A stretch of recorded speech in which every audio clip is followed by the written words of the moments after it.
قلب روحانیت میں خوش آمدید۔ یہاں ہم دلوں کو سکون، روح کو تسلی اور زندگی کو اللہ کے قرب کا رستہ دکھاتے ہیں۔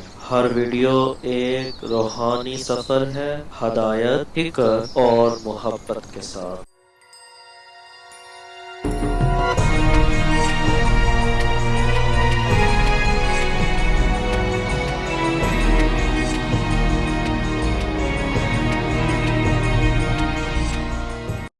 یہ اسلام کا وہ دور ہے کہ جب حضور مسجد نبوی سے باہر نکلتے ہیں تو آگے حضرت عمر و ابو بکر رضی اللہ تعالی عنہما کھڑے ہیں۔ چہرے کے اوپر عجیب اداسی ہے۔ کہا عمر ابو بکر اس وقت کیوں کھڑے ہو؟ عرض کی حضور بھوک نے گھر میں ٹکنے نہیں دیا، ہم نے چاہا حضور کا چہرہ دیکھ لیں تو کچھ پیاس بجھ جائے، کچھ بھوک مٹ جائے۔ حضور نے فرمایا میرا حال بھی یہی ہے، جس چیز نے تجھے گھروں سے نکالا ہے وہی چیز مجھے گھر سے نکال لائی ہے۔ تو حضور نے جب دیکھا کہ کھانا ہے تو حضور نے ایک روٹی لی اور چند بوٹیاں اٹھائیں اور ایک خادم کو بلا کر کے کہا جاؤ ہمارے گھر دے آؤ، میری بیٹی فاطمہ کتنے دنوں سے بھوکی۔ ہمیں تو وہ کہانی بھی اسلام کی غربت کی یاد آتی ہے کہ جب احد کے اندر 70 شہیدوں کے لاشیں پڑے ہوئے ہیں تو حضرت صفیہ حضور کی پھپھی اپنے بھائی حمزہ کے لیے 2 چادریں لے کر کے کفن کی آتی ہے۔ تو حضور علیہ السلام نے فرمایا کہ جس قبر میں حمزہ کو دفن کیا جائے اسی قبر میں مصعب بن عمیر کو بھی کفن دیا جائے اور دفن کیا جائے، اور کہا میرے چچا کے لیے اس کی جو بہن میری پھپھو جو 2 چادریں لے آئی ہے، کہا ایک چادر ہم مصعب بن عمیر کو دیں گے۔ یہ مصعب بن عمیر کون ہے؟ تاریخ پڑھو، کتنی دل آویز تاریخ ہے۔ مکے میں ایک امیر ترین خاتون ہے جس کے بیٹے کا نام مصعب ہے، اور وہ اپنے بیٹے کو اتنا خوبصورت لباس پہناتی ہے اور اتنے خوبصورت خوشبو اور عطر اس کو لگاتی ہے کہ مصعب بن عمیر جن گلیوں سے گزرتے تھے دیر تک وہ گلیاں مہکتی رہتی تھیں۔ لوگ کہتے تھے یہاں سے مصعب گزر کے گیا ہوگا اس لیے یہ گلیاں مہک رہی ہیں۔ اچھا پھر مصعب پہ نظر پڑتی ہے میرے محمد عربی کی تو مصعب بن عمیر حضور کی زلفوں کا اسیر ہو جاتا ہے۔ ماں کافرہ ہے، جب پتہ چلتا ہے تو اس کا لباس بھی چھین لیتی ہے، سہولتیں اور آسودگیاں بھی واپس لے لیتی ہے۔ پھر وہ وقت بھی آیا کہ مصعب بن عمیر حبشہ کی جانب ہجرت کر جاتے ہیں۔ مکے کے حالات کچھ تھوڑے سے خوشگوار نظر آئے تو وہ حبشہ سے واپس مکے جب پلٹے تو ان کے بدن پہ جو چادر تھی وہ جگہ جگہ سے پٹی ہوئی تھی۔ میرے آقا کریم علیہ السلام نے دیکھا تو حضور کی آنکھوں میں آنسو ٹپکنے لگے۔ کہا یہ وہی مصعب ہے جو اتنا خوش پوش نوجوان تھا کہ میں نے پورے مکے میں اس سے خوبصورت لباس پہننے والا کوئی دوسرا شخص نہیں دیکھا، اور آج میرے مصعب کو پہننے کے لیے جو چادر میسر ہے وہ بھی جگہ جگہ سے پھٹی ہوئی ہے۔ یہ اسلام کی غربت کی کہانی ہے، اور آج احد میں یہی مصعب بن عمیر شہید ہو جاتے ہیں اور ان کے لیے کفن بھی دستیاب نہیں ہے۔ حضور نے کہا جو میرے چچا کے لیے 2 چادریں لائی ہیں ان میں سے ایک کا کفن مصعب کو دے دو نا، اور دوسری چادر سے کفن میرے چچا کو دے دیا جائے۔ اچھا حضرت مصعب کے لیے بڑی چادر رکھ دی گئی، اور حضرت امیر حمزہ کے لیے جو چادر تھی وہ چھوٹی تھی، اگر سر ڈھانپتے تھے تو پاؤں ننگے ہو جاتے، اگر پاؤں ڈھانپتے تھے تو سر ننگا ہو جاتا۔ حضور نے فرمایا میرے چچا کا سر ڈھانپ دو اور پاؤں کے اوپر اذخر نامی گھاس ڈال دو۔ میں یہ اسلام کی غربت کی کہانی تمہیں سنا رہا ہوں، جب میرے رسول کے چچا کے لیے پورے کفن کا ٹکڑا بھی دستیاب نہیں تھا، اسلام اس وقت بھی عزت پا گیا تھا، اسلام اس وقت بھی ذلیل نہیں تھا، اسلام اس وقت بھی سربلند تھا، اور اسلام اس وقت بھی عزتوں کی مسند پہ تھا۔ یہ اسلام کا وہ دور ہے کہ جب حضور مسجد نبوی سے باہر نکلتے ہیں تو آگے حضرت عمر و ابو بکر رضی اللہ تعالی عنہما کھڑے ہیں۔ چہرے کے اوپر عجیب اداسی ہے۔ کہا عمر ابو بکر اس وقت کیوں کھڑے ہو؟ عرض کی حضور بھوک نے گھر میں ٹکنے نہیں دیا، ہم نے چاہا حضور کا چہرہ دیکھ لیں تو کچھ پیاس بجھ جائے، کچھ بھوک مٹ جائے۔ حضور نے فرمایا میرا حال بھی یہی ہے، جس چیز نے تجھے گھروں سے نکالا ہے وہی چیز مجھے گھر سے نکال لائی ہے۔ چلتے ہوئے حضرت ابو ایوب انصاری کے گھر کے قریب سے گزرے۔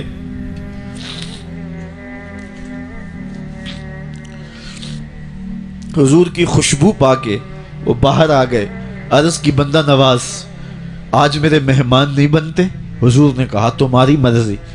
گھر لے گئے، چٹائی بچھائی، حضور کو بٹھایا، گھر والوں کو بکری کا بچہ ذبح کر کے دیا، کہا جلدی جلدی کھانا تیار کرو، میرے آقا کو بھوک لگی ہوگی۔ یہ کہہ کے واپس آئے، حضور کے پاس بیٹھے، نظر چہرے پہ پڑی تو گھبرا گئے۔ نکاحت کے آثار اتنے واضح تھے کہ سمجھ آ رہی تھی کتنے دنوں سے حضور نے کچھ نہیں کھایا۔ اٹھ کے باغ میں چلے گئے، کھجوروں کا خوشہ توڑا، حضور کے سامنے رکھا، کہا بندہ نواز جب تک کھانا تیار نہیں ہوتا یہ کھجوریں تناول فرمائیں۔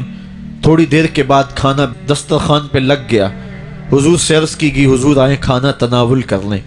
حضور نے دسترخوان پر تشریف فرما ہو کر کے حضور نے کپڑا اٹھایا تو حضور نے جب دیکھا کہ کھانا ہے تو حضور نے ایک روٹی لی اور چند بوٹیاں اٹھائیں اور ایک خادم کو بلا کر کے کہا جاؤ ہمارے گھر دے آؤ، میری بیٹی فاطمہ کتنے دنوں سے بھوکی۔ مال کے کونین ہیں گو پاس کچھ رکھتے نہیں، دو جہاں کی نعمتیں ہیں ان کے خالی ہاتھ میں۔ آپ کو پتہ ہوگا کہ جب میرے رسول کا انتقال ہوا ہے، حضور کا وصال ہوا ہے، تو حضور کی ایک زرہ ایک یہودی کے گھر میں گروی رکھی ہوئی تھی، حضور نے زرہ رکھ کر کے اس سے قرض لیا ہوا تھا۔ یہ اسلام کی غربت کی کہانی ہے، اور پھر اللہ نے اسلام کو امارت کے رنگ بھی دیے۔ آؤ تمہیں کہانی سناؤں، حضرت عدی بن حاتم روایت کرتے ہیں، صحیح بخاری میں روایت ہے۔ یہ حاتم تائی کے بیٹے ہیں، کہتے ہیں میں حضور کی خدمت میں حاضر ہوا، ایک شخص آیا کہنے لگا حضور غربت نے میرا برا حال کر دیا ہے، اور اس نے شکایت کی غربت کی، پسماندگی کی اور اپنی معاشی بدحالی کی۔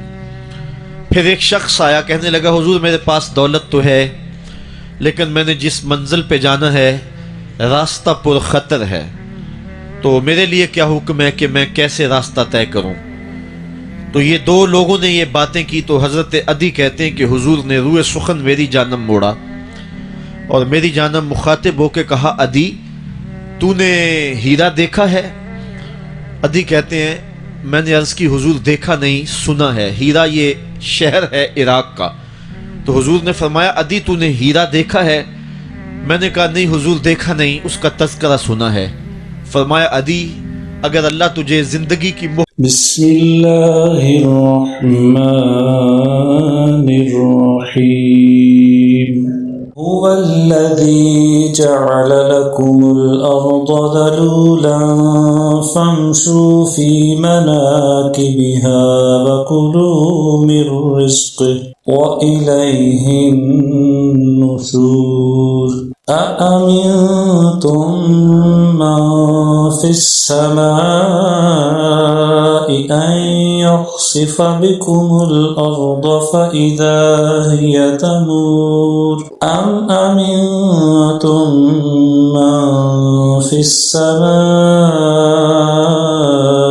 أن يرسل عليكم حاصبا فستعلمون كيف نذير ولقد كذب الذين من قبلهم فكيف كان نكير أولم يروا إلى الطير فوقهم صافات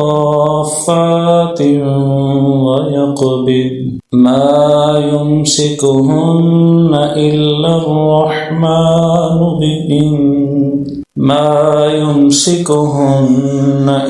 الرحمن إنه بكل شيء بصير أمن هذا الذي هو جند لكم ينصركم من دون الرحمن إن الكافرون إلا في غرور أمن هذا الذي يرزقكم إن أمسك رزقه بل لجوا في عتو ونفور أفمن يمشي مكبا على وجهه أهدى أمن يمشي سويا على صراط مستقيم قل هو الذي أنشأكم وجعل لكم السمع والأبصار والأفئدة قليلا ما تشكرون قل هو الذي ذرأكم في الأرض وإليه تحشرون ويقولون متى هذا الوعد إن كنتم صادقين قل إنما العلم عند الله وإنما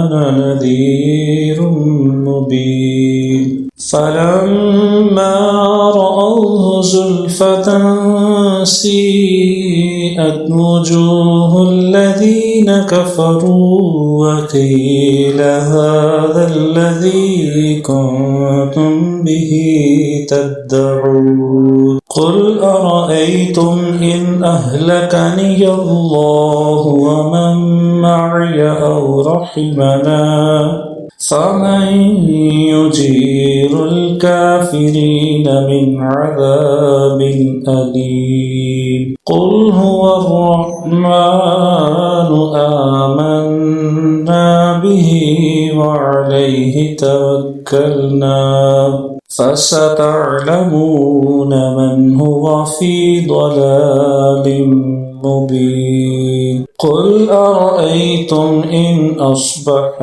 ماؤكم غورا فمن يأتيكم بماء